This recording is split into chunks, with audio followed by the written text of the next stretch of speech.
ചേർത്തലയിൽ നടുക്കിയ ഗൃഹനാഥന്റെ മരണത്തിൽ ഞെട്ടിക്കുന്ന വഴിത്തിരിവ്. ഹൃദയാഘാതമെന്ന് ആദ്യം കരുതിയ മരണം ഒടുവിൽ കൊലപാതകമാണെന്ന് പോലീസ് കണ്ടെത്തി. സ്വന്തം പിതാവിനെ മർദ്ദിച്ച് കൊലപ്പെടുത്തിയെന്ന് മകൻ ഹരികൃഷ്ണൻ കുറ്റം സമ്മതിച്ചതോടെ അറസ്റ്റ് രേഖപ്പെടുത്തി.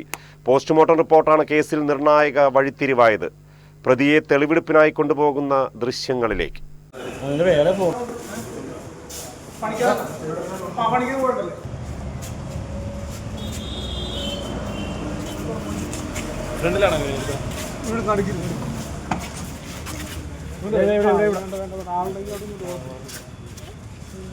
ക്ലച്ച് കേബിൾ പൊട്ടിയിട്ട് റെഡിയാക്കാൻ വന്നിട്ടുണ്ട്. അപ്പുറത്ത് പൊട്ടിച്ചിട്ടെ ഓർഡർ